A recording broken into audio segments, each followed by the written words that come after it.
Nós vamos falar hoje sobre a ordem sacerdotal da Arca da Aliança, que está incluída em fé, religião e conflitos. Então, a fé e tecnologia, a Igreja Católica houve um grande banimento nesse sentido e muitas controvérsias nessa composição. Então, a ciência decretava que era uma heresia e a tecnologia hoje foi reversa pelo telescópio de 1,80 m que existe no Vaticano, provando que a cosmologia e a astronomia estão agora implementadas no método de Deus, de denominação de Deus. Mas aonde começa isso? Há 1600, os astrônomos foram julgados e muitos foram condenados, Corpélio e Galileu, que dizia que a igreja dizia que a Terra era o centro de tudo e que girava em função de todos os planetas. Corpélio e Galileu foram para a fogueira porque descobriram que o mundo, o Sol que girava em torno do planeta. Então isso tudo foi uma controvérsia e é uma controvérsia, que a Terra hoje sabemos que gira, o Sol gira em volta da Terra.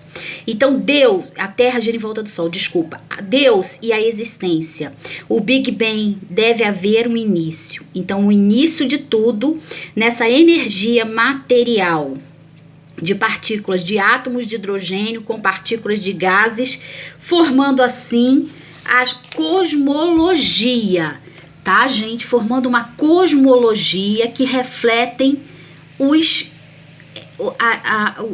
Deus. Mas Steve Hobbes falou que havia um eu, como a gravidade pode gerar energia do universo, do nada. Então ele dizia que não precisava de Deus, que a gravidade era o próprio Deus. E isso trouxe um grande descontentamento, não é para menos, à igreja. Então, o projeto para a criação de tudo, Deus é o arquiteto. Não há provas de Deus, mas sua obra está aqui, está em todos os lugares. Então, é onipresente. Observatório do Vaticano, arqueólogos e relíquias hoje estudam a Bíblia como estudos dos acontecimentos que estão por vir, predizendo como um oráculo. A ciência precisa da Bíblia e assim a existência. Na Etiópia, ou estão sendo possivelmente em busca da Arca da Aliança. O Velho Testamento, os judeus confirmam que sumiu e que ninguém sabe aonde está a Arca da Aliança. A arca contém o poder onipotente, Moisés com os 10 mandamentos. Então vem os anjos que são mensageiros. E somente os sacerdotes devotos, mestres da integridade, podem administrar esse poder. Obviamente, caros amigos, seria líderes de reis do Templo de Salomão, que Graham Hancock colocou como manuseus ídolos pagãos dentro do templo, aonde foram destruídos e levados para outros lugares porque profanaram as leis dos essênios, que provavelmente esses guardiões eram de origem essênia. Então, seus sacerdotes a leste foram para o Egito. Segundo consta, e Elefantina, uma cidade no templo da Etiópia, descrevem túmulos egípcios poderosos aonde todos os preceitos são feitos. Mas existe uma diferença nesses preceitos, aonde a Arca da Aliança é consagrada com sangue de sacrifícios de animais, podendo assim serem implementada como arca sacrificial. Os etíopes judeus praticam essa seita.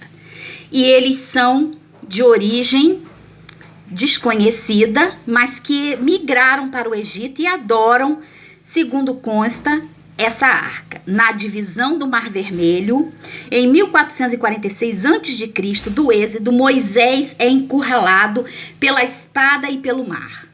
E ele inexplicavelmente aponta para as águas e há uma pororoca, né? ou seja, o recuo das águas a imensos paredões, que são ventos de 300 quilômetros poderiam ocasionar isso. Nós não sabemos. Entre o Vale de Tirã do Golfo de Acaba.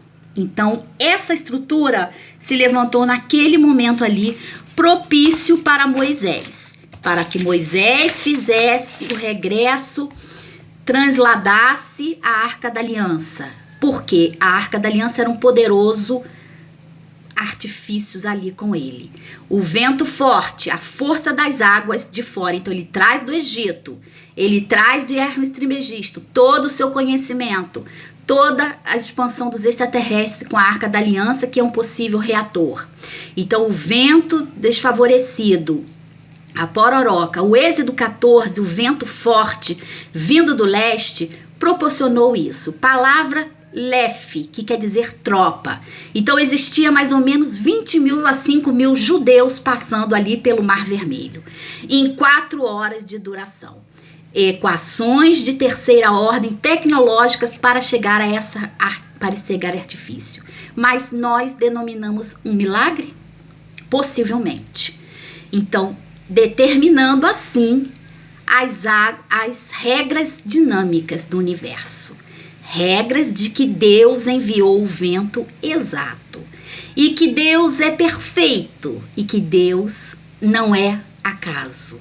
E que o acaso não pode existir dentro da concepção dinâmica da formação de Deus.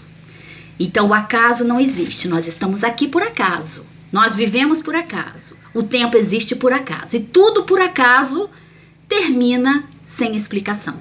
Porque o acaso não tem lógica, o acaso não tem função. O acaso é como um rola-bosta, um besouro rola-bosta no deserto que rola para todo lado e fica sobre as mastabas dos mortos, comendo as suas entranhas. Então, não tem porquê. Mas se tivermos a noção que este besouro está no deserto, porque ele tem um propósito de limpar dos chacais, dos Anubis, e os corpos dos mortos, o rola-bosta tem o seu significado. Até um simples besouro de rola-bosta, sem ar e sem concepção nenhuma de força psíquica, nem para pronunciar, nem para se movimentar, tem sua concepção. Porque nada é acaso. Então, essa é a dinâmica que eles estão entendendo. A ilha de Elefantise, no Nilo, na Etiópia, Condá, existe uma civilização escrita Condá. Os judeus descendentes, 1% desses judeus, que se denominam com a aldeia Palante, filhos de pedras, ou seja, pilhas de pedras, semelhantes aos assentamentos essênios, com muita disciplina, são monges, muita disciplina, muita organização a nível étnico e moral, o que é uma característica dos essênios. Seguem todas as manifestações, mas fazem apenas o sacrifício de sangue. 500 a.C. estão os Palantes, judeus etíopes, africanos, para onde possivelmente a Arca da Aliança foi. Então, a ordem dos sacerdotes da Arca da Aliança são levitas antigos, com DNA que fez hoje a triagem nos desertos da África.